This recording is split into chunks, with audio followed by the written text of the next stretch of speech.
আসসালামু আলাইকুম দেশি দর্শক, হাসির ফুলারা GM13 এন্টারটেইনমেন্ট দিতাছে তামাশার ধারা। ব্রাহ্মণবাড়িয়া ভিডিওস উইথ GM13 এন্টারটেইনমেন্টে আপনারে স্বাগত। গত সিজনে আমি কথা কইছি 2025 এশিয়া কাপে যে ব্যাটসম্যানগুলা ট্রাম্প কার্ড হইতে পারে। আমি এখানে 4 জন ব্যাটসম্যানের কথা বলেছিলাম। এবার আমি আলোচনা করব 2025 এশিয়া কাপে যে বোলারগুলা বা বাংলাদেশি বোলারগুলা হইতে পারে ট্রাম্প কার্ড, সেটা নিয়ে আমি বিস্তারিত কথাবার্তা কমু। তো আজাইরা কথাবার্তা ভিডিও বাদ দিয়া স্টার্ট করা যাক।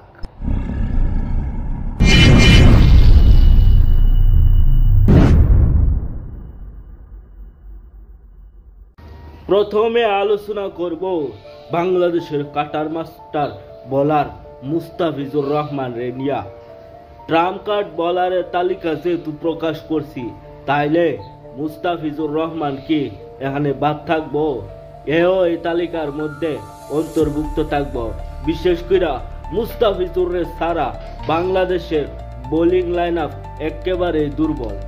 কোন এক বদলুক যে বলেছিল মুস্তাফিজ নেভার কামিং ব্যাক, কিন্তু আমার মতে মুস্তাফিজ ইজ কামিং ব্যাক। সেই বদলুকের মাথার বা মুখের মধ্যে কষ্টিপ লাগায়া মুস্তাফিজ আজকা বাংলাদেশে বোলার হইয়া প্রমাণ করে দিতেছে যে তারে ছাড়া বাংলাদেশের বোলিং লাইন আপটা কতটা দুর্বল। বিশেষ করে মুস্তাফিজের ডেথ ওভার স্পেশালিস্ট বোলার ধরা হয়। যখন বাংলাদেশ শেষ ওভারে চাপে পড়ে যায়, তখন মুস্তাফিজ সেই চাপটা সামলিয়ে নেয়।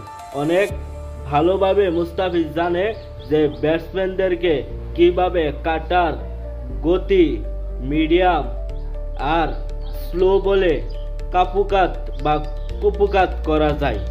সেই জন্য আশা করতেছি 2025 এশিয়া কাপে মুস্তাফিজুর রহমান একটা আস্থার প্রতিদান দিতে পারে। দ্বিতীয় ট্রাম্প কার্ড স্পেশালিস্ট বোলার হচ্ছে তাসকিন আহমেদ। তাসকিন আহমেদ বর্তমানে সুইং, গতি, ইয়র্কারের জন্য পুরা বাংলাদেশে একটা স্পিড স্টার বোলারে পরিণত হয়েছে। ইনজুরি থেকে কিভাবে বারবার কামব্যাক করা যায় সেটা তাসকিন ভালো মতো বুঝাই দিয়েছে। এই 2019 সালের কথা মনে আছে না?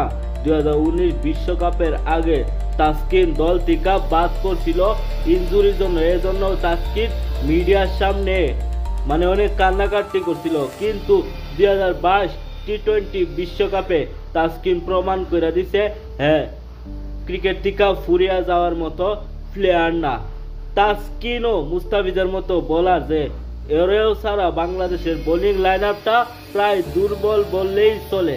বিশেষ কইরা গতি, সুইং আর ইয়র্কার স্লোতে ব্যাটসম্যানদের সহজেই কাবু করতে পারে। বিশেষ করে তার উইকেটগুলো বা স্টাম্প বোল্টগুলো দেখলে চোখ আর মন মুগ্ধ হয়ে যায়। আশা করি সামনের এশিয়া কাপে তাসকিন বড় একটা ঝলক দেখাইতে পারবে।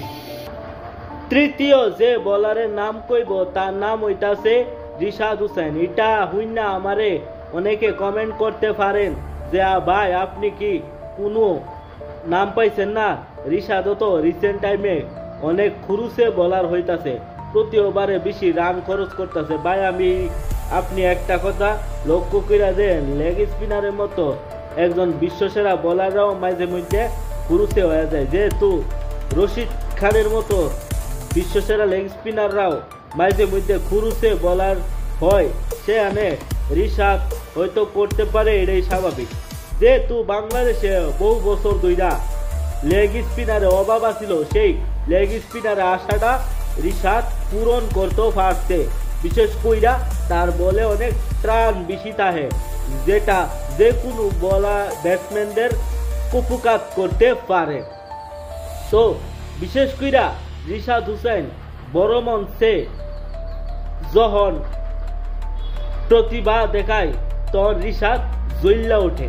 আশা করি সামনের এশিয়া কাপে রিশাদ দর্শকরা একটা আস্থার ভরসার নাম হইতে পারে।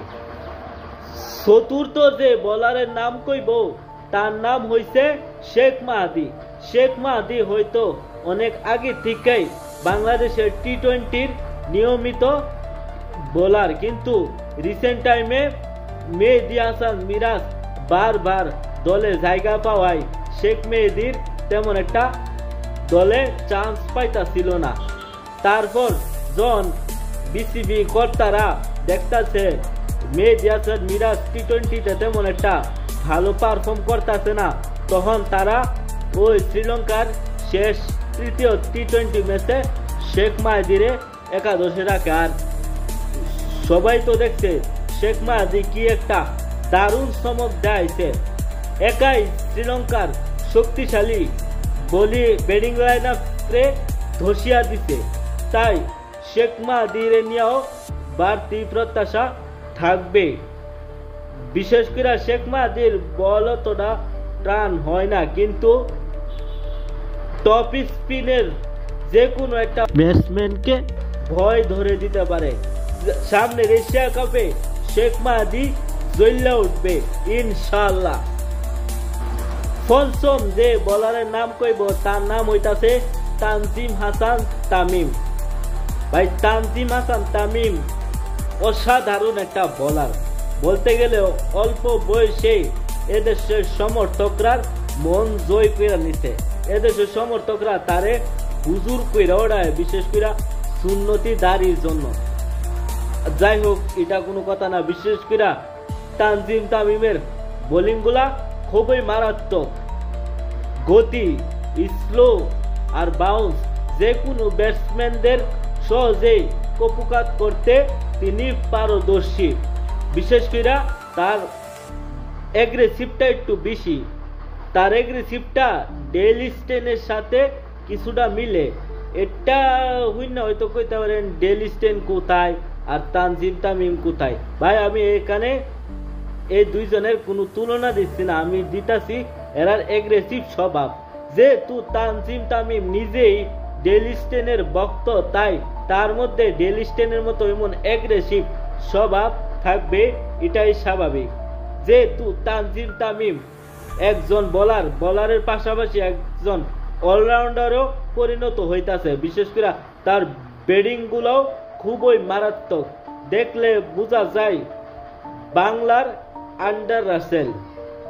তাই তানজিম তামিমের নিয়া এবার এশিয়া কাপে বাড়তি প্রত্যাশা থাকবে। আশা করি প্রত্যাশাটা তানজিম তামিম মিটিয়ে দিয়ে এই সমর্থকরা আশা পূরণ করতে পারে। তো এটাই ছিল আমার দেখা 2025 এশিয়া কাপে 5 জন বাংলাদেশি ট্রাম্প কার্ড বোলার। ভিডিওটা কেমন হয়েছে অবশ্যই লাইক করেন, শেয়ার করেন আর আমার চ্যানেলটা সাবস্ক্রাইব করেন। ধন্যবাদ।